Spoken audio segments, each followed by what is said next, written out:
Okay, what we're going to attempt to do here today is I have this one step, and if you can notice here, the wood has rotted out and the treads have come loose. I've already pulled the screws out of those and lifted them out of there, but for the video I laid them back down. But what we're going to do is pull those up, and we're going to repair this rotted out section here without pulling the whole thing apart. Okay, we're going to pick the boards off of there, one at a time, so that you can see kind of what's going on. And those are the two boards, and you can see how that's kind of rotted out there. And if you look at it close, you can see some kerf marks in there. That's from the saw, and we're going to show you what I did there in just a moment. As you can see, I've nailed a piece of wood on there. I'm going to use that as a guide for my skill saw, and I'm going to cut kerfs, and I've cut some. You'll notice, you'll see them in the wood, but I have to cut some more. And then what I'm going to do is take a hammer and a chisel and knock all those pieces out of there and hopefully get a fairly straight line.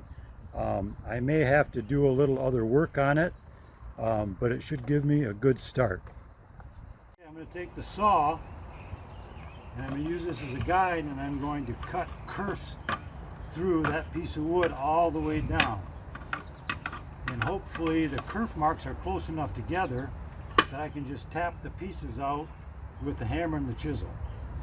Okay, as you can see, I made all the kerf marks here with the saw, running the saw, using this as my guide so I have the same depth all the way across here. Now what I'm going to do is take this off, throw it away, and take my hammer and my chisel and clean all these pieces out of here and chisel this across. It's a little bit deeper here, so I may have to come down a little bit lower here to clean this up. But we'll get a picture of that a little later on. Okay, as you can see, I've already put the filler piece in here after we cut all this rotted stuff out. What I did is I took a piece of cardboard and I laid it on here. It was actually longer, all the way to here, and I tacked it on, and then I just traced out my opening on the back side, and then I cut the template out of the cardboard, laid it on my 2x4, and then I just cut it out with my saber saw. And then I brought it over here, and I had to do a little fitting, but I got it in there. And once I got it to where I wanted it, I drilled these 4 holes, and I drilled holes in here too, and then I put caulking, exterior caulking here. I laid this on here, and I ran 4 stainless steel screws in here to compress that and the caulk to kind of seal it.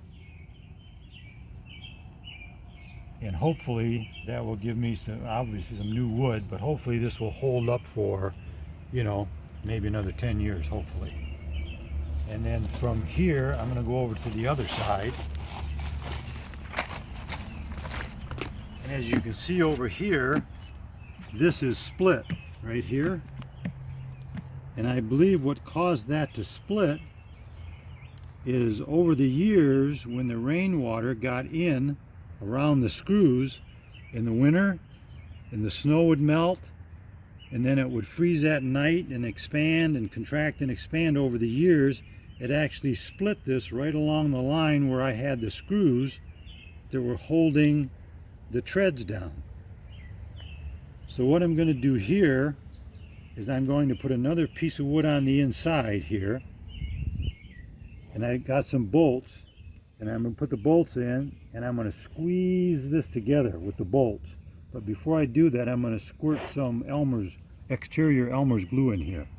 I'm going to squeeze that together and give it a day or so to dry, and then I'm going to just put the new treads on. Okay, you can see on this side I've added a couple of pieces of wood here and some 5/16 galvanized bolts, and then I've put Elmer's glue in that crack, and then obviously tightened up the bolts to squeeze that crack together, and I've also glued these pieces of 1x also, so that when that hardens up it'll be pretty good shape. I use these just exterior Elmer's glue on it. And then back over on this side again, where it was rotted, I'm going to take this piece of wood and I'm going to fasten it to the side here with glue and a screw so that I have better fastening through here, because here I don't want to put a screw in. I'm going to fasten here and into this piece of wood. Okay, as you can see, I've added this piece here and I've glued it just to give us some added strength.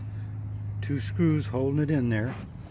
I mean, I figured it wouldn't hurt. It's exterior glue, so it should do something. And I'll also add that anywhere I've put screws, you can see, you know, here,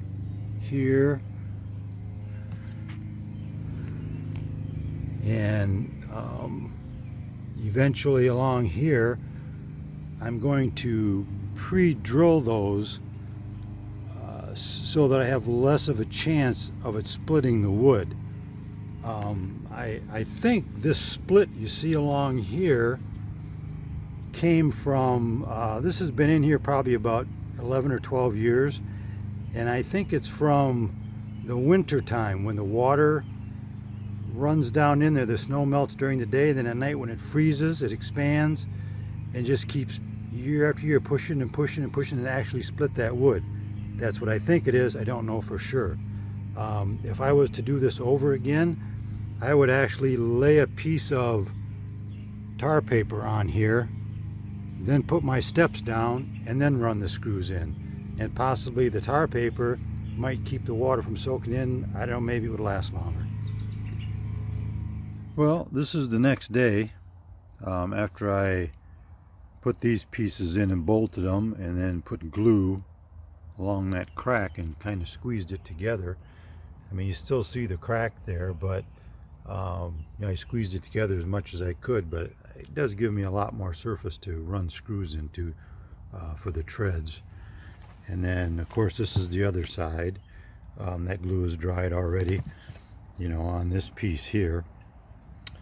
This white stuff you see along here, that's caulking that I put between those 2 pieces of wood before I ran the screws in to kind of maybe seal that joint up a little bit. But now, you know, all I have left to do now is to put the new treads on here, and I think I'm going to be good to go. So that's the finished product there. There you notice that, well, the screws aren't quite symmetrical, but that's because, you know, I had to add wood to it, kind of change the under design in order to get something substantial to screw my boards into. But that's pretty much it, and hopefully that's going to last another 10 or 12 years. I'm going to pull all the other treads off these other steps and check the underside of that, and if I need to bolster that, I'll do those too. But I believe that one was the worst one.